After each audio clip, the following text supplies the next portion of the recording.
नमस्कार दोस्तों, क्या यूपीपीसीएस है यूपीएससी से आसान। तो इस वीडियो में आज हम यही डिस्कशन करने वाले हैं कि किस तरह से मैंने अपनी यूपीएससी की नॉलेज और प्रेजेंस ऑफ माइंड से यूपीएससी प्रीलिम्स 2025 में 130 प्लस स्कोर किया। इसलिए इस सीरीज़ में मैं आपको सिर्फ आंसर नहीं बताऊंगी, बल्कि यह भी सिखाऊंगी कि रियल टाइम हॉल में किस तरह से क्वेश्चंस को अप्रोच करना है, किस तरह से एलिमिनेशन टेक्निक्स लगानी है और आपको किस तरीके से राइट ऑप्शंस तक पहुंचना है। तो आज इस वीडियो में हम यूपीएससी प्रीलिम्स 2025 के क्वेश्चंस के पहले 50 क्वेश्चन सोल्व करेंगे, सिर्फ अपनी यूपीएससी की नॉलेज और थोड़ी जर्नल अवेयरनेस से। ये सीरीज मैं अगले 30 दिनों तक लगातार चलाऊंगी, क्योंकि मैं यूपीएससी के साथ साथ में अभी इस साल यूपीपीसीएस का प्रीलिम्स देने वाली हूँ। सो मैं चाहती हूँ कि मैं भी आपसे कुछ सीखूँ और आप भी मुझसे कुछ सीखें। सो ये सीरीज मैं इसलिए शुरू कर रही हूँ, हो सकता है आपको कुछ बेनिफिट मिले, हो सकता है मुझे आपसे कुछ बेनिफिट मिले। तो चलिए दोस्तों शुरू करते हैं। ये अपना पेपर है यूपीपीसीएस का 2025 का, इसी से हम आज शुरू कर रहे हैं। फर्स्ट क्वेश्चन देखिए आप। नीचे दो कथन दिए गए हैं, जिनमें से एक को अभिकथन तथा दूसरे को कारण कहा गया है। अभिकथन बता रहा है ऑस्ट्रेलिया का भीतरी भाग मरुस्थलीय तथा अर्ध मरुस्थलीय है। तो जब हम ऑस्ट्रेलिया का मैप देखते हैं तो उसके मिड वाले रीजन में हमें गिब्सन डेजर्ट, विक्टोरिया डेजर्ट, ये सभी मिड वाले रीजन में मिलता है। तो दैट मीन्स ये वाला कथन सही है। अब सेकंड देखिए आप, उत्तरी ऑस्ट्रेलिया समशीतोष्ण कटिबंध क्षेत्र में स्थित है। ये अपना ऑस्ट्रेलिया का मैप है। ऑस्ट्रेलिया के जो मकर रेखा है वो ऑस्ट्रेलिया के बिल्कुल मिड से होकर गुजरती है। तो ये जो ऊपर वाला रीजन है, उत्तरी जो ऑस्ट्रेलिया है, वो कौन सा ट्रॉपिकल रीजन में आएगा, ना कि समशीतोष्ण में। तो ये वाला गलत हो गया है। अब हम ऑप्शन देखते हैं। ये बोल रहा है कि ए ऑप्शन है, ए और आर दोनों सही हैं। तो दोनों सही नहीं है, ठीक है। ए गलत है किंतु आर सही है, ये भी गलत हो गया। ए सही है किंतु आर गलत है। ये अपना option C is a right answer, ठीक है। सेकंड क्वेश्चन देखिए। नीचे दो कथन दिए गए हैं, जिनमें से एक को अभिकथन था तो दूसरे को कारण कहा गया है, ठीक है। भारत विश्व का दूसरा सबसे बड़ा मोबाइल गेमिंग बाजार है। इस तरीके के क्वेश्चन एक्चुअली आते नहीं है, बस ये हमें अपनी नॉलेज से ही करने होते हैं। ये बोल रहा है कि भारत दूसरा सबसे बड़ा मोबाइल गेमिंग बाजार है। तो हो सकता है क्योंकि इतनी बड़ी पॉपुलेशन है, चाइना के बाद इंडिया दूसरे नंबर पे आता है पॉपुलेशन के मामले में, तो सही है। दूसरा बोल रहे हैं भारत में 950 मिलियन से ज़्यादा इंटरनेट के उपयोग करते हैं।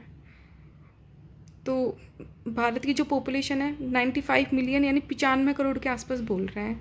अब इंडिया की पॉपुलेशन कितनी होगी, ऑलमोस्ट 2025 है तो 120 मिलियन के आसपास होगी। अब इतनी बड़ी पॉपुलेशन है, उसमें से भी 95 करोड़ लोग मोबाइल यूज़ कर रहे हैं। दैट मीन्स कि बहुत ज़्यादा एक्सेस हो गया है, क्योंकि इतनी गरीबी भी है देश में। तो ये वाला कारण इसमें गलत है। अब ऑप्शन देखिए, इसमें भी अपना option C is a right answer है, क्योंकि इसी में बोल रहा है ऑप्शन ए सही है और बी गलत है, ठीक है। नेक्स्ट क्वेश्चन देखते हैं। नेक्स्ट क्वेश्चन में बोल रहा है नीचे दो कथन दिए गए हैं, जिनमें से एक को अभिकथन तथा दूसरे को कारण कहा गया है। अब आप देखिए, बाबर ने चगताई तुर्की में तुझ के बाबरी लिखा, ठीक है। अब ये एक्चुअली एक बार हम नेक्स्ट बी ऑप्शन देखते हैं। बी ऑप्शन में क्या बोल रहा है, तुर्की मुगल दरबार की राजभाषा थी। तो तुर्की मुगल दरबार की राजभाषा थी, ये हम जानते हैं। जब हमने संस्कृति वाला जो टॉपिक है, जो पोर्शन पढ़ते हैं अपन मुगल काल में, तो उसमें हमने पढ़ा था कि अकबर ने अपने काल में फ़ारसी को अपनी राजभाषा का दर्जा दिया था। तो यानी तुर्की वाला तो गलत है। अब आर गलत है, तो आर गलत है, यानी सी ऑप्शन, इसमें भी सी ऑप्शन सही है, ठीक है। तो इन वाले क्वेश्चंस में गाइस हमें दोनों पता होने की ज़रूरत नहीं है। अगर मुझे नहीं भी पता था ना बाबर ने चगताई तुर्की में तुझे के बाबरी लिखा, तो भी इस क्वेश्चन को मैं आराम से सोल्व कर सकती थी। इसमें हमारा कौन सा राइट आंसर है, सी राइट आंसर है, ठीक है। नेक्स्ट देखिए आप, सूची 1 और 2 को सम्मिलित कीजिए, सूचियों के नीचे दिए गए ऊँट का सही उत्तर चुनिए। इसमें कोयला क्षेत्र दिया है और उसके साथ में कंट्री का नाम दिया है, ठीक है। सही उत्तर चुनना है हमें। अब बोल रहे हैं अपलेशन, लंकाशायर, रूर, कुजबास, ठीक है। 4 रीज़न दिए हैं इसमें। अब अपलेशियन हम जानते हैं यूएसए में पड़ता है, क्योंकि अपलेशियन हमने माउंटेन भी पढ़ा है, तो अपलेशियन वाला आ गया अपना 4। ठीक है, अपलेशियन 4 है, तो यानी कि बी ऑप्शन और सी ऑप्शन, ये हमें वहाँ पे इस तरीके से कट कर देना है ताकि हमें एलिमिनेशन में भी थोड़ा इजी रहे। सो मैंने ए और डी, अब अपने 2 ऑप्शन बच गए ए और डी। अब लंकाशायर, एक्चुअली लंकाशायर मुझे आइडिया नहीं है कहाँ है। रूर मैं जानती हूँ कि रूर कहाँ पे पड़ता है, तो रूर मैं जानती हूँ कि रूर जर्मनी में है, क्योंकि जो राइन नदी वाला जो एरिया है वो कोल के लिए बहुत फेमस है। तो ये वाला हम अपना जो जब हम रिवर वाला करते हैं जर्मनी में तो भी हम इसको पढ़ते हैं। तो रूर वाला जो एरिया है वो जर्मनी में आता है, तो यानी सी का बी, तो सी का बी, तो इसमें कौन सा वाला अपना option A is the right answer हो गया। इसमें ऑप्शन ए जो है वो इसका सही उत्तर है। नेक्स्ट पे चलिए, क्वेश्चन नंबर 5 पे, पारिस्थितिकी तंत्र के संदर्भ में निम्नलिखित में से कौन सा कथन सही है। एनवायरनमेंट का क्वेश्चन है। ऑप्शन ए दे रखा है इसमें, हरे पौधे स्थलीय पारिस्थितिकी तंत्र में अपनी पत्तियों पर पड़ने वाली सूर्य की रोशनी का लगभग 1% ऊर्जा ग्रहण करते हैं।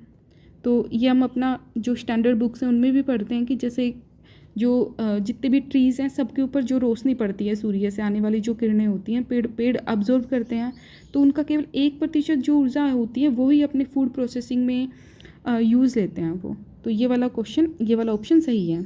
नेक्स्ट देखिए आप, लगभग 10% कार्बनिक पदार्थ उपभोक्ताओं के अगले स्तर तक पहुंच पाते हैं। तो लिंडमान का नियम तो हम सब ने पढ़ा है कि 10 केवल जब हम एक पोषण स्तर से दूसरे पोषण स्तर तक जाते हैं तो केवल 10% ऊर्जा का स्थानांतरण होता है, यानी ऑप्शन बी सही है और ए भी सही है, दोनों ऑप्शन सही हैं। अब आप देखिए दोनों ऑप्शन किस में दे रखे हैं, ऑप्शन 1 और 2, then C is the right answer. Guys एक बार ऑप्शंस पे भी आप थोड़ा ध्यान रखिए कि ऑप्शन ए बी सी, ठीक है, इनका प्लेसमेंट चेंज किया गया है, तो एक बार ये आप थोड़ा सा नोटिस करके देख रखिएगा। ठीक है, हम नेक्स्ट पे चल रहे हैं। अब नेक्स्ट बोला इन्होंने, निम्नलिखित में से कौन सी घटनाएं वर्ष 1911 में घटित हुई। वर्ष 1911 में घटित हुई, ठीक है, सही उत्तर चुनना है हमें। बंगाल का विभाजन रद्द करना, तुम जानते हैं सन 1905 में बंगाल का विभाजन हुआ था और जो बहुत सारे प्रोटेस्ट हुए थे उनके बाद में 1911 में बंगाल का विभाजन रद्द कर दिया था। तो ए ऑप्शन तो सही है। अब ज़रूरी नहीं है हमें तीनों देखने हैं, हम देख लेते हैं कि कौन कौन से ऑप्शन में है। इसमें भी नहीं है, इसमें भी नहीं है, इसमें भी नहीं है, यानी ऑप्शन ए में ही हमारा आंसर है। ठीक है, नेक्स्ट पे चलिए 7 नंबर पे, निम्नलिखित घटनाओं पर विचार कीजिए तथा इन्हें सही क्रम के अनुसार व्यवस्थित कीजिए। हमें सही उत्तर चुनना है। ठीक है, घटनाएं दी गई हैं, उनको उनके ईयर के अकॉर्डिंग हमें एडजस्ट करना है। सबसे पहले पूना समझौता जो कि अंबेडकर और गांधी जी के बीच हुआ था। सविनय अवज्ञा आंदोलन जो गांधी जी का लास्ट आंदोलन था वो। गांधी इरविन पैक्ट गांधी और वायसराय इरविन के मध्य हुआ था। द्वितीय गोलमेज सम्मेलन, तो अब मैं आपको बताती हूँ, गांधी इरविन समझौता अपना हुआ था 1931 में, गांधी जी और वायसराय इरविन के मध्य। द्वितीय गोलमेज सम्मेलन, जब गांधी इरविन पैक्ट हुआ था गांधी जी और इरविन के बीच में, तो गांधी जी ने द्वितीय गोलमेज सम्मेलन में भाग लेने के लिए बोला था। गांधी जी ने 3 गोलमेज सम्मेलनों में से एक ही ऐसा गोलमेज सम्मेलन है जिसमें गांधी जी ने भाग लिया था और वो द्वितीय गोलमेज सम्मेलन है। तो वो भी 1931 में ही हुआ है और वो हुआ है अपना सितंबर में। ठीक है, अब आप देखिए पूना समझौता अंबेडकर और अपने गांधी जी के बीच हुआ है 1932 में और सविनय अवज्ञा आंदोलन हुआ है 1934 में।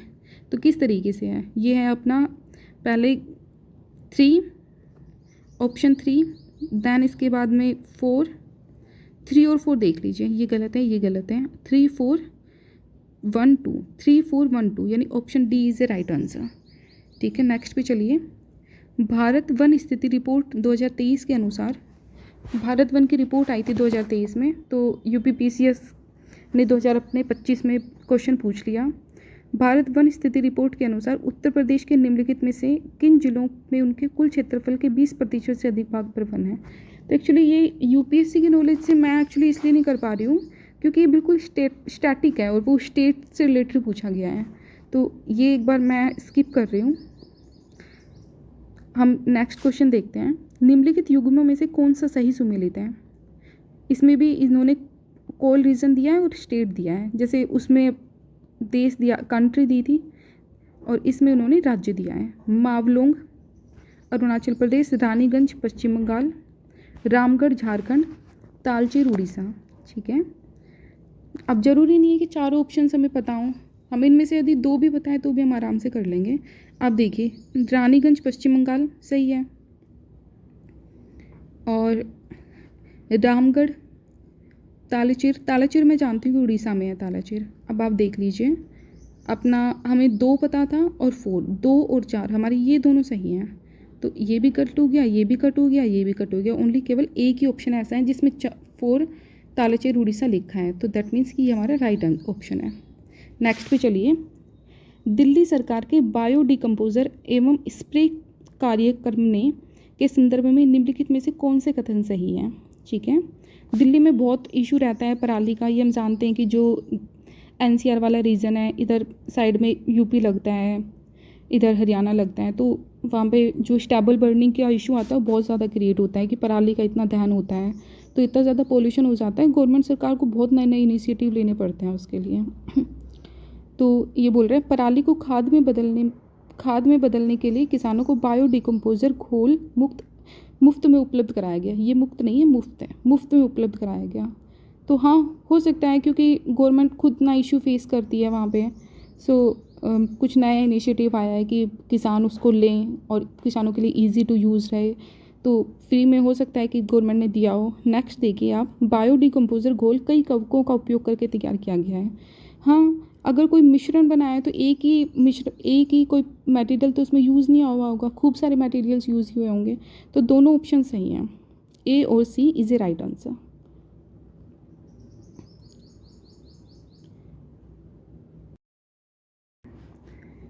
ये अपना पॉलिटी का क्वेश्चन है और लक्ष्मीकांत में भी गिवन है ये, अपने जो स्टैंडर्ड रिसोर्सेज हैं उनमें इजीली मिल जाता है। नई अखिल भारतीय सेवा बनाने के संदर्भ में निम्नलिखित में से कौन सा कथन सही है। राष्ट्रीय हित में राज्यसभा नई अखिल भारतीय सेवा का बनाने का प्रस्ताव पारित कर सकती है, तो हाँ, ये हमने पढ़ा है कि राज्यसभा ही प्रस्ताव पारित कर सकती है नई अखिल भारतीय सेवा बनाने के लिए।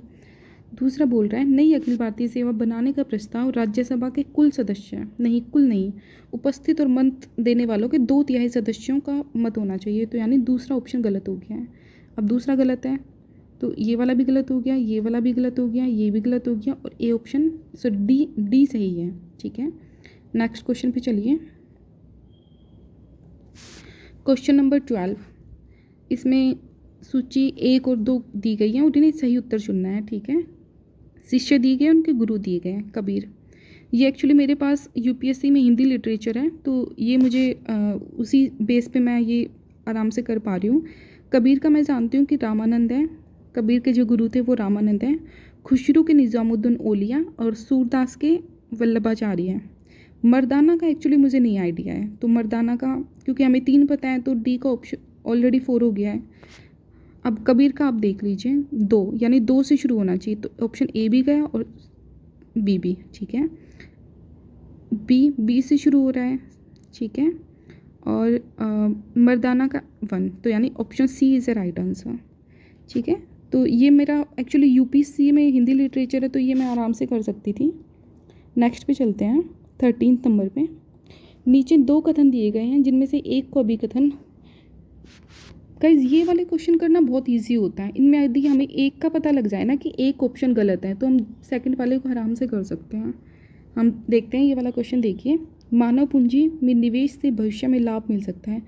हाँ, सही बात है, यदि अब आज हम ह्यूमन कैपिटल में यदि हम निवेश करते हैं, उनको अच्छी हेल्थ देंगे, अच्छी एजुकेशन देंगे, तो भविष्य में प्रॉफिट तो होगा ही। ठीक है, क्योंकि वही पूरे देश की पूरी जो नींव होती है वो ह्यूमन कैपिटल के ऊपर ही टिकी हुई होती है। शिक्षा और स्वास्थ्य लोगों को अधिक उत्पादक बनाते हैं। हाँ, गुड हेल्थ रहेगी, गुड एजुकेशन रहेगी तो ज़्यादा प्रोडक्शन, तो कोई भी हो ज़्यादा प्रोडक्टिव तो तभी कोई व्यक्ति होगा ना जब अच्छी एजुकेशन रहेगी और गुड हेल्थ रहेगी उनकी, तो दोनों सही हैं। अब देखिए, ए और आर दोनों सही हैं। ठीक है, आर ए की सही व्याख्या नहीं करता, नहीं, आर ए की सही व्याख्या करता है, तो ये तो गलत हो गया। ठीक है, अब ऑप्शन डी देखिए, ए और आर दोनों सही हैं, आर ए की सही व्याख्या करता है, तो यही वाला सही है। ठीक है, नेक्स्ट देखिए 14। सूची 1 और 2 सूचियाँ दी गई हैं, परिष्करणशाला और राज्य। ठीक है, नायरा, मनाली, नुमालीगढ़ और तातीपाका, तमिलनाडु।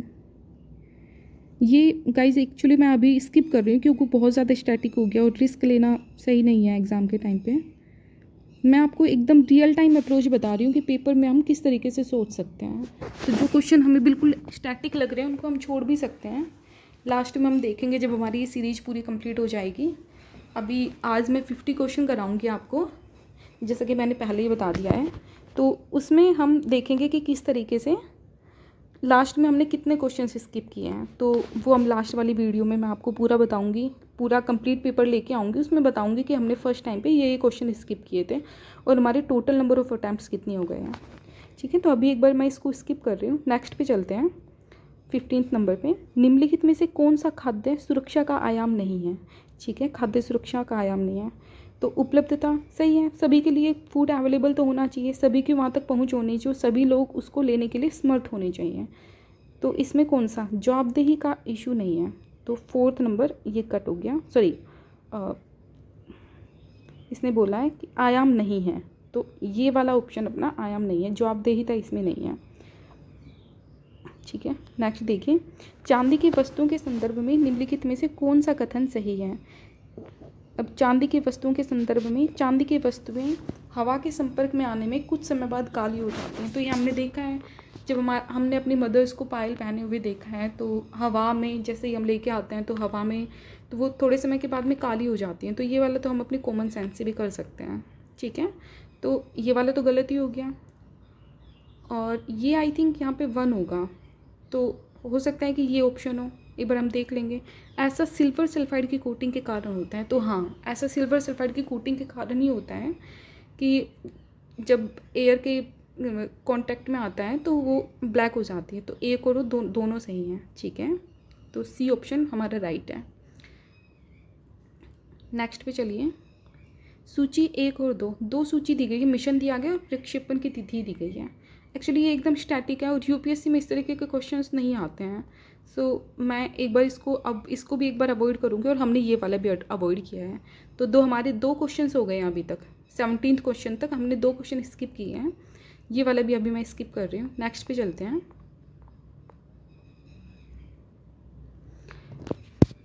सूची 1 और 2 सम्मिलित कीजिए।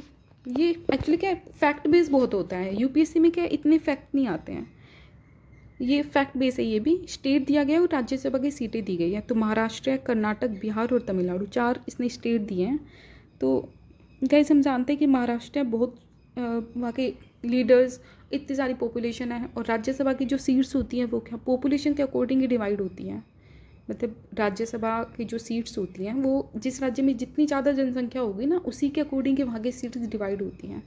तो महाराष्ट्र में सबसे ज़्यादा जनसंख्या है, तो दैट मीन्स कि महाराष्ट्र की में 19 सीटें होंगी। ठीक है, अब 1 का सी, दैट मीन्स कि हमारे पास एक ही ऑप्शन है। ठीक है, इसलिए option D is the right answer. मैं तो एक्चुअली यही करके आऊँगी वहाँ पे, तो और ये मेरा सही है। ठीक है, हम नेक्स्ट पे चलते हैं। नीचे 2 कथन दिए गए हैं जिनमें से एक को अभिकथन और दूसरे को कारण कहा गया है। अभिकथन बोल रहा है, निर्धनता रेखा समय और देशों के अनुरूप बदलती रहती है। तो हाँ, पॉवर्टी लाइन कैसे होती है, हर समय के अकॉर्डिंग चेंज होती रहती है, और देशों की भी, जैसे इंडिया की पॉवर्टी लाइन अलग है, यूएसए की अलग है, तो हर कंट्री की अपनी अपनी पॉवर्टी लाइन है। तो ये सही है। नेक्स्ट बोल रहे हैं, लोगों की मूलभूत आवश्यकताएं क्षेत्रों और समय के अनुसार भी भिन्न होती हैं। हाँ, ये भी सही है। आज इंडिया में जैसे हम मानते हैं कि हमारा जो पूर्वी भारत है वहाँ की कुछ और आवश्यकताएं हैं, हमारा जो मध्य वाला भारत है वहाँ के कुछ और, जो नॉर्थ वाला रीजन हो गया वहाँ की कुछ अलग आवश्यकताएं हैं। तो उसके अकॉर्डिंग भी सब चीज़ें जो निर्धनता रेखा की हैं वो चेंज होती रहती हैं। तो ये भी सही है। तो दैट मीन्स कि या हम इसको बड़े लेवल पे सोचें, जैसे हम सिर्फ और सिर्फ अभी इंडिया की बात कर रहे हैं, यदि हम ग्लोबली लेवल पे बात करें तो भी क्षेत्र और समय के अनुसार बदल रही हैं। तो दैट मीन्स कि दोनों चीज़ें सही हैं। तो ए और आर दोनों सही हैं, आर ए की सही व्याख्या करता है। ठीक है, नेक्स्ट पे चलते हैं। जून 2025 में घोषित साहित्य अकादमी युवा पुरस्कारों के संदर्भ में निम्नलिखित में से कौन सा कथन सही है।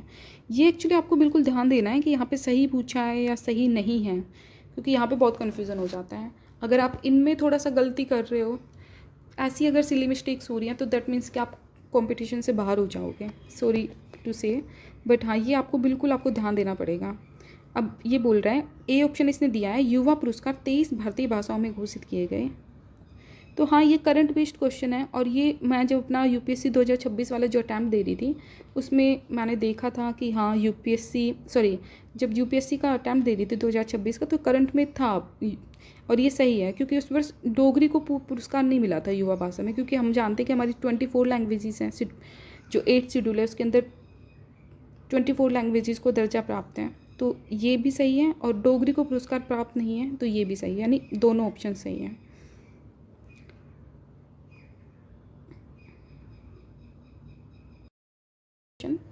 नीचे दो कथन दिए गए हैं जिनमें से एक को अभिकथन तथा दूसरे को कारण कहा गया है। अब बोल रहा है, हिमालय पर्वत में विभिन्न प्रकार की वनस्पतियाँ पाई जाती हैं। तो हाँ, इतना बड़ा माउंटेन है, वहाँ पे खूब सारे ट्रीज़ भी हैं, तो अलग अलग वनस्पतियाँ तो पाई जाती हैं ऑब्वियसली, एकदम सही है ये तो। हिमालय में ऊंचाई के साथ जलवायु की भिन्नताएं पाई जाती हैं। हमने ज्योग्राफी में पढ़ता है, जैसे जैसे हम हाइट पे बढ़ते जाते हैं तो ज्योग्राफिकल कंडीशंस चेंज होती रहती हैं, तो ये वाला भी एकदम सही है। थोड़ा सा प्रेजेंस ऑफ माइंड भी रखना होता है पेपर में, सो दोनों ही सही हैं। Option D is the right answer ना। पर्यावरण की वहन क्षमता के संदर्भ में निम्नलिखित में से कौन सा कथन सही है? एनवायरनमेंट का क्वेश्चन है।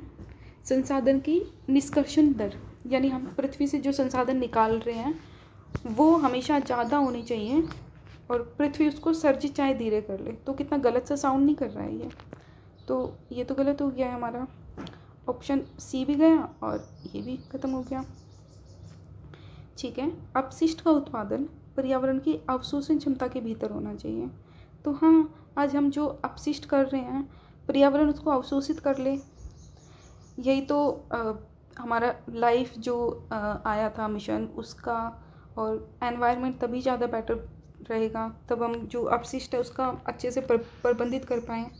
तो ये सही है, option A is a right answer. Next पे चलिए, क्वेश्चन नंबर 23। निम्नलिखित में से कौन सा सही सुमेलित है? ठीक है, सही उत्तर चुनना है हमें। बुश जनजाति दी है और उनका हमें आवास क्षेत्र दिया गया है, बुशमैन।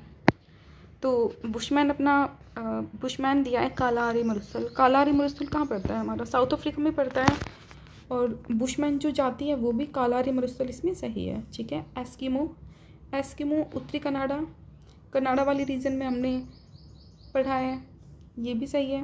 पिग्मी कांगो बेसिन, ये भी सही है। मसाई अपना पश्चिम अफ्रीका में नहीं पड़ता है, ये अपना पूर्वी अफ्रीका में पड़ता है। ठीक है, तो ऑप्शन सही उत्तर चुनना है ना। अब जिसमें 4 है वो गलत हो गया, ये भी गलत हो गया। इस वाले में 4 नहीं है, तो A option is the right answer ना। ये बिल्कुल स्टैटिक है, ये आपको अपना एक लिस्ट प्रिपेयर करके रख लीजिए कि कौन कौन सी जो ट्राइब्स हैं। जैसे यूपीएससी में भी काफ़ी क्वेश्चंस आते हैं, 2-3 बार यूपीएससी में भी क्वेश्चन आया है ट्राइब को लेकर के, तो आप एक बार ये प्रिपेयर कर लीजिए। और स्टैटिक जो अपने जो पीसीएस एग्ज़ाम्स होते हैं उनमें तो ये पूछा ही जाता है। नेक्स्ट पे चलते हैं। भारतीय संविधान के भाग और उसके विषय का निम्नलिखित में से कौन सा युग्म सही सुमेलित नहीं है? ये देख लीजिए, आप ध्यान रखना पड़ेगा कि सही सुमेलित नहीं है। ठीक है, भाग 4 एक मौलिक कर्तव्य है, तो ये सही है। हमारा 4A में मौलिक कर्तव्य है, सही सुमेलित नहीं है, हमें सही सुमेलित नहीं है बताना है। ठीक है, तो ये वाला तो सही सुमेलित है, ये वाला भी कट हो गया है। भाग 6 में राज्य, तो ये स्टैटिक है, लक्ष्मीकांत में भी गिवन है। भाग 6 के अंदर क्या है? अपने राज्य और जो केंद्र है उनके मध्य जो वित्तीय संबंध है उनके बारे में बताया गया है। वित्तीय संबंधों या प्रशासनिक संबंधों, मतलब राज्य और केंद्र और राज्य के मध्य में जो भी संबंधों की चर्चा करी गई वो भाग 6 के अंदर करी गई, तो यानी ये वाला ऑप्शन भी सही है। 2 भी सही है। ठीक है, तो ये वाला गलत हो गया क्योंकि हमारा 2 तो राइट है। भाग 11 के अंदर नगर पालिकाएँ, तो हम जानते हैं पंचायत और नगर पालिकाएँ भाग 9 के अंदर है, ना कि भाग 11 के अंदर, तो ये वाला ऑप्शन हमारा सही है। ठीक है, नेक्स्ट देखिए, निम्नलिखित विद्रोहों पर विचार कीजिए और इन्हें सही कालक्रम के अनुसार व्यवस्थित कीजिए।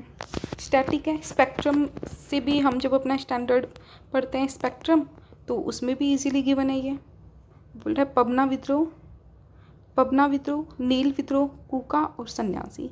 ठीक है, अब हम जानते हैं नील विद्रोह कब हुआ है? नील विद्रोह 1872 में हुआ है। नहीं, नील विद्रोह अपना सबसे पहले मैं देखती हूँ, सबसे पहले अपना हुआ है जो सन्यासी विद्रोह, ये तो मैं जानती हूँ 1800 के आसपास हुआ है, ठीक है। इसके बाद में अपना जो नील विद्रोह है ये 1860 के आसपास हुआ था, कि यूरोपियन जो बागान मालिक हैं उनने सरकार के विरुद्ध विद्रोह किया था, तो ये 1860 में हुआ था, ठीक है। 1860 यानी ऑप्शन डी के बाद में बी, ठीक है, डी के बाद में बी। ये भी कट हो गया, ये भी कट हो गया, ये भी कट हो गया, सॉरी ये अपना राइट आंसर है, क्योंकि इसी में ऑप्शन डी के बाद में बी है। अब नेक्स्ट चलिए, निम्नलिखित युद्धों पर विचार कीजिए तथा इन्हें सही कालक्रम के अनुसार व्यवस्थित कीजिए। ये भी एकदम स्टैटिक है और स्पेक्ट्रम से आप इजीली कर सकते हैं इसको, ये मैं आपको बता देती हूँ वैसे, लेकिन स्पेक्ट्रम में आप जब स्टैंडर्ड रिसोर्सेज फॉलो करते हैं तो इजीली डुएबल है ये क्वेश्चन। प्रथम एंग्लो मैसूर युद्ध, द्वितीय एंग्लो फ्रांसीसी युद्ध, एंग्लो सिख युद्ध और अफगान युद्ध। अगर हमें इन दोनों में कन्फ्यूज़न है तो हम पहले अपने नीचे वाले दो ऑप्शंस देख लेते हैं। तो हम जानते हैं सिख युद्ध तो सबसे बाद में हुआ था, जो महाराजा रणजीत सिंह थे उनके साथ में उनके अच्छे संबंध थे। और जो हम बाहर वाले जो 3 युद्ध पढ़ते हैं, भारत के बाहर 3 युद्ध थे, जैसे पंजाब के साथ में, ठीक है, जो इन्होंने सिख युद्ध बोला है, अफ़गान यानी अफ़गानिस्तान के साथ में, दूसरा उन्होंने किसके साथ किया था अपना फ्रांसीसी युद्ध का डर बना हुआ था ना, तो अफ़गान के साथ में सबसे पहले युद्ध किया था, और अफ़गान के साथ पहला युद्ध था उनका। तो क्या होगा कि अफ़गान यानी कि 4 then 3, तो लास्ट में आप देख लीजिए जहाँ पे 4 और 3 हो, तो 4 और 3 दैट मीन्स कि ये दोनों ऑप्शन एलिमिनेट हो गए हैं हमारे। अब हमें उनके बारे में भी पता होना चाहिए, अब हम वो एक बार देख लेते हैं। प्रथम एंग्लो मैसूर युद्ध और द्वितीय एंग्लो फ्रांसीसी युद्ध। जो फ्रांसीसियों के साथ युद्ध किया था उसी के बाद मैसूर के साथ में युद्ध होगा, ठीक है। तो जो द्वितीय अपना जो फ्रांसीसी युद्ध था उसके बाद में मैसूर युद्ध हुआ है, ये एकदम स्टैटिक है, ये मुझे याद था। इसमें हम देख लेते हैं, पहले हमारा 2 1 and 3 and 4, 2 1 3 4, तो 2 1 4 3, 2 1 4 3, 2 1 4 3, ठीक है। ये हमारा राइट है, ए ऑप्शन। नेक्स्ट चलिए, गोबी मरुस्थल निम्नलिखित में से कितने देशों में फैला है। बिल्कुल इजी क्वेश्चन है ये तो, और आई थिंक सब कर सकते हैं इसको तो। मंगोलिया और चीन में, ये तो बिल्कुल इजी क्वेश्चन है। नेक्स्ट पे चलते हैं 28 पे, निम्नलिखित में से कौन से 2 बायोगैस के प्रमुख घटक हैं। तो सबसे पहले आप बताइए बायोगैस क्या होती है। ऑप्शंस आप कमेंट कीजिए, कमेंट करके बताइएगा बायोगैस क्या होती है। बायोगैस एक रिन्यूएबल रिसोर्सेज होती हैं जो मीथेन और कार्बन डाइऑक्साइड आदि रिलीज़ करती हैं। ये एक बार मैं बताती हूँ आपको, मीथेन भी होगा और कार्बन डाइऑक्साइड भी होगा, तो 1 and 3, इसमें भी 3 नहीं है, इसमें 1 नहीं है, इसमें 1 नहीं है, दैट मीन्स कि option A is the right answer, ठीक है। नेक्स्ट चलते हैं, जून 2025 में आदि कर्मयोगी बीटा संस्करण का एक उत्तरदायी शासन पहल। करंट बेस्ड क्वेश्चन है, ये मुझे एक्चुअली याद है, ये मैं जानती हूँ कि जो बीटा कर्मयोगी आया था वो जनजातीय कार्य मंत्रालय के लिए लाया गया था, ठीक है। तो थोड़ा आप करंट भी अपना फॉलो करते रहिएगा, तो कुछ क्वेश्चंस उससे भी इजीली निकल जाएंगे आपके। तो option B is the right answer. Next पे चलते हैं, अलाउद्दीन खिलजी के निम्नलिखित विजयों को सही कालक्रम के अनुसार व्यवस्थित कीजिए तथा नीचे दिए गए सही उत्तर चुनिए। नीचे 2 कूट दिए गए, उसका सही उत्तर चुनिए। रणथंभौर, जैसलमेर, चित्तौड़ और वारंगल, ठीक है। जैसलमेर वाला जो युद्ध है वो कौन सा, गुजरात वाला युद्ध हुआ जैसलमेर का, गुजरात वाले युद्ध को ही बोलते हैं इसको, ठीक है। अब इसमें क्या, मैंने एक ट्रिक याद करी हुई है, मैं आपको बता देती हूँ। गुजरते हुए रन में चित्त मिला, ये मैंने अपना एक निमोनिक्स बनाया हुआ है, गुजरते हुए रन में चित्त मिला। सबसे पहले कौन सा, जैसलमेर का युद्ध आ जाएगा, गुजरते हुए रण में यानी रणथंभौर, चित्त, उसके बाद में वारंगल होगा। 2 1 4 and 3, तो 2 1 4 and 3, 2 1 4 and 3, दैट मीन्स कि option B is the right answer ना, ठीक है। 31 31 क्वेश्चन है, उत्तर भारत में जल विद्युत के संदर्भ में निम्नलिखित में से कौन सा कथन सही है। ठीक है, ये बोल रहा है हिमालय क्षेत्र में जल विद्युत की विशाल संभावनाएं हैं। हाँ, इतनी सारी रिवर्स जाती हैं और हम जानते हैं कि जो रिवर्स के अंदर प्लांट लगाए जाते हैं पानी को बिजली बनाने के लिए, तो सही है, काफ़ी सारी संभावनाएं हैं विद्युत के लिए। पूर्वी उत्तर प्रदेश और बिहार इस क्षमता का उपयोग इसलिए नहीं कर सकते क्योंकि उनके उत्तर में स्थित हिमालय नेपाल की सीमा में आता है। तो हाँ, वहाँ पे नेपाल लगता है, तो इस वजह से उत्तर प्रदेश और अपना जो बिहार वाला राज्य है वो नहीं कर सकते। ज्योग्राफिकल कंडीशन से अगर हमें पता हो तो इजीली ड्यूएबल है ये वाला क्वेश्चन, तो दोनों सही हैं इसमें। Option C is right answer. Next पे देखिए आप, निम्नलिखित में से कौन सा जिला उत्तर प्रदेश में देविका पाटन मंडल का हिस्सा है। तो स्टैटिक है यूपी का, तो ये तो एक्चुअली मैं अपना यूपीएससी के नॉलेज से नहीं कर पाऊँगी, इसके लिए मुझे थोड़ा सा स्टैंडर्ड रिसोर्सेज पढ़ने पड़ेंगे यूपी के। सो ये वाला क्वेश्चन मैं स्किप कर रही हूँ। आई थिंक हमने 2 क्वेश्चन पहले भी स्किप किए हैं ना, तो हमारे 3 क्वेश्चन अभी हो गए हैं टोटल जो हमने स्किप किए हैं अभी तक। ठीक है, काउंट एक बार आप करते रहिएगा, लास्ट वाली वीडियो में एक बार हम डिस्कशन भी कर लेंगे और मैं इनका भी एक बार सॉल्यूशन बता दूंगी आपको कि किस तरीके से होगा। नेक्स्ट देखते हैं हम 33। भारत के निम्नलिखित राज्यों के गठन पर विचार कीजिए तथा इन्हें सबसे पहले से लेकर सबसे आखिरी तक। स्टैटिक है, हम लक्ष्मीकांत में भी इसको कवर करते हैं और हिस्ट्री में भी कवर करते हैं, तो आई थिंक ये तो सभी कर लेंगे। मैं आपको बता देती हूँ जो ड्यूएबल है, क्योंकि स्टैटिक है इजीली कवर होता है सभी बुक्स में, तो ये आपको एक बार लिस्ट अपने उसके अकॉर्डिंग बनानी पड़ेगी। ठीक है, नेक्स्ट देखते हैं हम 34। उत्तर प्रदेश के संदर्भ में निम्नलिखित में से कौन सा कथन सही है। उत्तर प्रदेश देश में आलू का अग्रणी उत्पादक है, तो हाँ सही है, क्योंकि ये भी करंट बेस्ड क्वेश्चन है, ये हमने देखा था। ये भी अभी हाल ही में क्या हुआ था, आगरा में एक जो पेरू के अंदर पहले जो अंतर्राष्ट्रीय आलू उत्पादन केंद्र बनाया गया था, इसके बाद में उसी का जस्ट जो दूसरा वाला जो उन्होंने अपना सेटअप किया वो आगरा में बनाया था। ठीक है, तो हम देखते हैं, ये वाला तो सही है। दूसरा बोल रहे हैं भारत ने अलीगढ़ में अंतर्राष्ट्रीय, नहीं अलीगढ़ नहीं है यहाँ पे क्या है, आगरा है, तो एक करंट बेस्ड क्वेश्चन है, तो बी ऑप्शन गलत हो गया इसमें, यानी ये गलत है, ये भी गलत हो गया, तो डी ऑप्शन सही है। ठीक है, नेक्स्ट चलिए 35 नंबर पे। भारत के निम्नलिखित राज्यों को उनके क्षेत्रफल के आधार पर, बिल्कुल अगर आपको मैप का थोड़ा सा भी आइडिया होगा तो आप इजीली कर सकते हैं, क्योंकि हम जानते हैं हमारा जो हरियाणा है वो एकदम छोटा है, इसके बाद में पंजाब, हिमाचल प्रदेश, उत्तराखंड। ठीक है, हिमाचल प्रदेश बड़ा है, ठीक है, लास्ट में जो 2 है, ठीक, अब पंजाब और हरियाणा, दैट मीन्स कि option A is a right answer. ये आपको मैप का थोड़ा सा अगर आपको आइडिया भी हो, जैसे हमारा मध्य प्रदेश सबसे बड़ा है, फिर राजस्थान आ गया, तमिलनाडु है, तो ये आपको मैप अगर आप मोटा मोटा भी आपको मैप का अगर आपने अपनी आंखों से अच्छे से अगर मैप को देखा होगा तो इजीली ड्यूएबल है ये वाला क्वेश्चन। नेक्स्ट देखते हैं, नीचे 2 कथन दिए गए हैं जिनमें से एक को अभिकथन तथा दूसरे को कारण कहा गया है।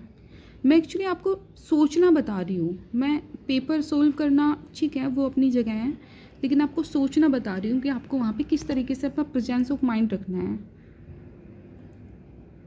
ठीक है, नेक्स्ट देखते हैं, सेम क्वेश्चन है जो हमने पहले काफ़ी सारे अटैम्प्ट किए हैं कि एक अभिकथन है और दूसरा कारण है।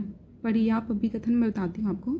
सामान्य सीसा तथा टीन की मिश्र धातु का प्रयोग फ्यूज तार के पदार्थ के रूप में किया जाता है। हाँ, तो ये सही है, जो सीसा और टीन होता है उसका जो हम दोनों का कॉम्बिनेशन करके फ्यूज तार में हम उसका यूज़ करते हैं। ठीक है, सीसा व टीन का मिश्र धातु का गलनांक तांबे व एल्यूमिनियम के गलनांक से अधिक होता है। ये एक्चुअली गाइस ऑप्शन गलत है, इसका जो सीसा व टीन के मिश्र धातु का गलनांक तांबे व एल्यूमिनियम के गलनांक से कम होता है, अधिक नहीं होता। ठीक है, तो इसमें हमारा जो आर है वो गलत हो गया है, तो ये वाला गलत हो गया, नहीं ऑप्शन सी सही आंसर है। नेक्स्ट देखिए, राज्य दी गए हैं और सबसे ऊंची चोटी दी गई है, तो ये भी बिल्कुल मैप बेस्ड क्वेश्चन और बिल्कुल ईजी है। सब जानते हैं राजस्थान का गुरु शिखर है, ठीक है, तमिलनाडु में डोडा बेटा आ गया, आपका मध्य प्रदेश में धूपगढ़ आ गया, नागालैंड में सारामाटी आ गया, बिल्कुल ईजी है। और ये तो आप जब मैप की जो सीरीज़ हम करते हैं तब हम इजीली कवर कर लेते हैं, तो बिल्कुल इजी क्वेश्चन है ये। नेक्स्ट पे चलते हैं 38 पे।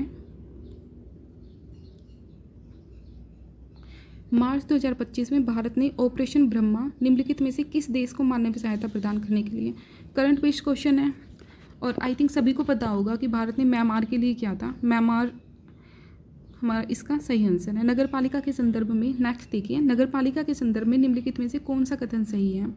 नगर पालिका का सदस्य बनने के लिए, यानी सदस्य की बात कर रहा है ये, ना कि अध्यक्ष की, ठीक है, 25 वर्ष आयु है। नहीं, नगर पालिका और पंचायतों का सदस्य बनने के लिए कितना, 21 वर्ष मिनिमम होनी चाहिए। तो ये फर्स्ट तो गलत हो गया है हमारा, ये भी कट हो गया, ये भी कट हो गया, ऑप्शन ए भी और एंड ऑप्शन डी भी डिलीट, दोनों डिलीट हो गए हैं। नेक्स्ट देखिए, नगर पालिकाओं में सीधे चुनाव से आने वाले कुल सदस्य संख्या का 1/3 महिलाएं। हाँ सही है, 1/3 महिलाओं का आरक्षण तो सब जगह दिया गया है, तो बी ऑप्शन सही है। ठीक है, नेक्स्ट देखिए, सूची 1 और 2 गवर्नर जनरल दिया है और उन्होंने क्या महत्वपूर्ण कार्य किए हैं उसके बारे में बताया गया है। अब आप देखिए, Lord Dalhousie, Lord Curzon, William Bentinck और लॉर्ड कॉर्नवालिस। ठीक है, लॉर्ड कर्जन, बंगाल का विभाजन लॉर्ड कर्जन ने किया था, तो ऑप्शन, मैं इसको थोड़ा ऊपर कर रही हूँ, लॉर्ड कर्जन, बंगाल का विभाजन लॉर्ड कर्जन ने किया था, नहीं बी का सी, तो दैट मीन्स कि ये दोनों ऑप्शन अपने कट गए हैं। और लॉर्ड डलहौजी ने क्या किया था, लॉर्ड विलियम बेंटिक, सती प्रथाकांत राजा राम मोहन राय के साथ में मिलकर के सती प्रथाकांत इन्होंने किया था, दैट मीन्स कि हमारा, और लॉर्ड कॉर्नवालिस ने क्या किया था, बंगाल में स्थायी बंदोबस्त लागू किया था, और जो अपना डॉक्ट्राइन ऑफ लैप्स है वो लॉर्ड डलहौजी का आया था। ठीक है, और 1 का 4 लॉर्ड डलहौजी, एक मिनट रुकिए गाइस, आई थिंक मैंने वो क्लिक करने में कुछ कर दिया है, 1 सेकेंड रुकिए, मैं बता रही हूँ आपको। लॉर्ड कर्जन, ये अपना बंगाल का विभाजन, ठीक है, बी का सी, तो ये वाला भी ठीक है, ए और बी और सी दोनों एलिमिनेट हो गए हैं। लॉर्ड विलियम बेंटिक, सती प्रथा, सी का बी, ठीक है, सी का बी, ठीक है, तो ये हमारा राइट आंसर है। ठीक है, अब हम चलते हैं नेक्स्ट क्वेश्चन की तरफ। निम्नलिखित घटनाओं पर विचार कीजिए तथा इन्हें सही कालक्रम के अनुसार व्यवस्थित कीजिए। Cripps mission, Shimla mission, Shimla सम्मेलन, कैबिनेट मिशन और वेवेल घोषणा। बिल्कुल स्टैटिक है, लक्ष्मीकांत में भी गिवन है, लक्ष्मीकांत में आई थिंक चैप्टर नंबर 2 में ही ये गिवन है पूरा, तो इजीली डूएबल है ये। ठीक है, स्टैटिक रिसोर्सेज से आप इजीली कर सकते हैं। नेक्स्ट पे मैं चलती हूँ, लोक लेखा समिति के संदर्भ में निम्नलिखित में से कौन से कथन सही हैं। लोक लेखा समिति अपनी रिपोर्ट लोकसभा को सौंपती है। हाँ, लोक लेखा समिति अपनी रिपोर्ट लोकसभा को सौंपती है, लक्ष्मीकांत में भी गिवन है, आई थिंक ये चैप्टर नंबर 8 है लक्ष्मीकांत में, तो बिल्कुल सही है ये। लोक लेखा समिति में राज्यसभा के 15 सदस्य होते हैं, नहीं टोटल सदस्य होते हैं लोक लेखा समिति में 22, जिसमें से 15 होते हैं अपने लोकसभा से और 7 होते हैं राज्यसभा से, तो ऑप्शन 2 गलत है, ये भी गलत हो गया, ये भी गलत, option D is the right answer ना। चलते हैं 43 में, निम्नलिखित में से कौन सी हवा हल्की गैस है, तो बिल्कुल स्टैटिक है ये। आई थिंक जो अपना 11th क्लास की NCERT है ज्योग्राफी की, उसके अंदर भी गिवन है, और साइंस जो हम पढ़ते हैं उसमें भी गिवन है इजीली। तो हीलियम जो गैस है वो सबसे ज़्यादा हल्की है, option B is the right answer. Atal सुरंग के संदर्भ में निम्नलिखित में से कौन सा कथन सही है। करंट अफेयर बेस्ड क्वेश्चन है, उस टाइम अटल सुरंग काफ़ी न्यूज़ में रहा था, सो मैं बताती हूँ आपको। वैसे स्टैटिक है, सभी को आना भी चाहिए। यह सुरंग विश्व का सबसे लंबा राजमार्ग सुरंग है, सही है। यह सुरंग हिमालय की पीर पंजाल श्रृंखला में, दोनों ही सही हैं, तो option C is the right answer. Next देखिए 45 पे, ओजोन परत के संदर्भ में निम्नलिखित में से कौन सा कथन सही है। ओजोन परत पृथ्वी की सतह को सूर्य से आने वाली पैराबैंगनी विकिरणों से बचाती है। ठीक है, ये सही है एकदम, क्योंकि ओजोन परत हमने देखा है कि पृथ्वी पे जो पैरामैग्नी विकिरण आती है उनसे बचाती है, सही है। ओजोन क्षरण को क्लोरोफिल से जोड़ा गया है, हाँ ये भी सही है, दोनों ऑप्शन सही है, यानी सी इज़ राइट आंसर ना इसमें। ठीक है, नेक्स्ट देखिए आप, अब ये बोल रहे हैं खाड़ी सहयोग परिषद का हिस्सा नहीं है। जो गल्फ कॉरपोरेशन ऑफ काउंसिल है उन पे कौन कौन सी कंट्रीज शामिल हैं, बहरीन, कुवैत, ओमान, सऊदी अरब, UAE, ये कुछ कंट्रीज़ हैं जो शामिल है, तो इसमें से कौन कौन सी, ईरान और इराक नहीं है, दैट मीन्स कि option A is a right answer, Iran और इराक इसमें इंक्लूड नहीं है। नेक्स्ट देखिए आप, ये बोल रहे हैं अभिकथन और कारण वाला ही क्वेश्चन है। भारत में जनहित याचिका कानून के शासन के लिए आवश्यक है। हाँ, हम गवर्नमेंट से कुछ भी पूछ सकते हैं अपना कुछ पेटिशन दायर करके, तो ये तो सही है। जनहित याचिका सामाजिक और आर्थिक रूप से कमजोर वर्गों को न्याय तक प्रभावकारी पहुंच प्रदान करते हैं, ये भी सही है। Option D is a right answer. ठीक है, नेक्स्ट देखिए आप क्वेश्चन नंबर 48। निम्नलिखित में से कौन सा ग्रंथ कालिदास के द्वारा नहीं लिखा गया है? ये आपको ध्यान देना पड़ेगा, इसने बोला नहीं लिखा गया है। ठीक है, मेघदूत हम जानते हैं सब, मेघदूत कालिदास ने लिखा है। ये मेरे पास, जैसे मैंने पहले बताया, मेरे पास हिंदी लिटरेचर है और यूपीएससी में भी इस तरीके के काफ़ी क्वेश्चंस आते हैं जिसमें राइटर दे दिया और उसकी बुक के बारे में पूछ रहा है। तो आप भी एक लिस्ट प्रिपेयर कर लीजिए और उसमें पूरा कंप्लीट एक बार लिख लीजिए जो इम्पोर्टेंट आपके राइटर्स हैं। तो मेघदूत और रघुवंशम दोनों जो हैं कालिदास की, और श्रृंगार शतक इसका नहीं है कालिदास का। ठीक है, सी ऑप्शन जिसमें है वो कट कर दो आप। ठीक है, option A is a right answer. Next देखिए, नीचे दो कथन दिए गए हैं जिनमें से एक को अभिकथन तथा दूसरे को कारण कहा गया है। ठीक है, मुगल सम्राट अकबर ने फतेहपुर सिकरी में बुलंद दरवाजे का निर्माण कराया। हम जानते हैं जो बुलंद दरवाजे का निर्माण किसने करवाया था? अकबर ने कराया था। जब वो अपने कौन सी गुजरात को फतेह करके जब वापस आ रहा था तो उसने फतेहपुर सिकरी में इस बुलंद दरवाजे का निर्माण करवाया था। तो ये तो सही है। अब इसका कारण बता रहा है वो, अकबर ने इस स्मारक का निर्माण अपने पुत्र जहांगीर की याद में नहीं, ये तो गुजरात की विजय के रूप में कराया था। तो आर हमारा गलत हो गया, इसमें आर गलत है। ए और आर दोनों सही हैं, ये तो गलत हो गया, ये भी गलत हो गया, ये भी गलत हो गया, यानी सी हमारा इसका राइट आंसर है। नेक्स्ट पे चलिए, सूची 1 और 2 यानी पतन दिए हैं और इन्होंने क्या दिया है अपना, सूची 1 और 2 सम्मिलित कीजिए। पतन दिए और राज्य दिए हैं। ठीक है, पारादीप, तूतीकोरिन, काकीनाडा, अल्लपूजा।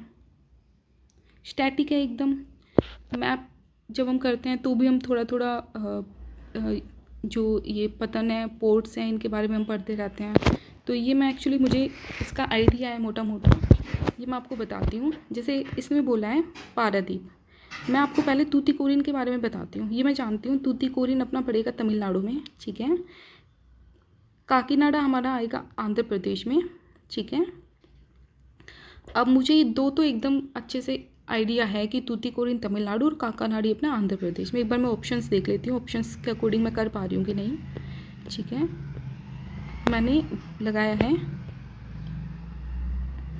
अपना, लगाया है मैंने बी का 1 और सी का 4। ठीक है, बी का 1 और सी का 4, बी का 1 और सी का 4। ठीक है, अब इससे हमें पता लग गया बी का 1 और सी का 4, that means option C is a right answer. ठीक है, okay, thank you guys. I think आपको पसंद आया होगा। हम नेक्स्ट अभी 50 क्वेश्चंस का सीरीज और लेके आएंगे। तो और लास्ट में हम पूरा, जब हम थर्ड सीरीज़ आएगी उसमें हमारा पूरा कंप्लीट 150 क्वेश्चंस जो हमारे हो जाएंगे। ठीक है, मतलब 2025 का पूरा कंप्लीट एक पेपर हम विद इन 3 डेज़ में कंप्लीट कर लेंगे। और मेरा टारगेट यही रहेगा कि हम 30 डेज़ तक एक्चुअली इस सीरीज़ को रन करें, ताकि आपकी प्रैक्टिस के साथ में मेरी भी प्रैक्टिस हो जाए यूपी पीसीएस की। और अभी तक हमने सिर्फ 3 क्वेश्चंस लेफ्ट किए हैं, यानी 50 क्वेश्चंस में हमने 3 ऐसे क्वेश्चंस हैं जो हमने लेफ्ट किए हैं। सिर्फ और सिर्फ यूपीएससी की नॉलेज हमने लगाई है, जो हमें यूपीएससी से रिलेटेड जो हमने जो भी बुक्स पढ़ी हैं, जो हमें खुद की नॉलेज है वो, और हमने सिर्फ 3 क्वेश्चन छोड़े हैं। ओके, थैंक यू गाइज, मिलते हैं नेक्स्ट वीडियो में।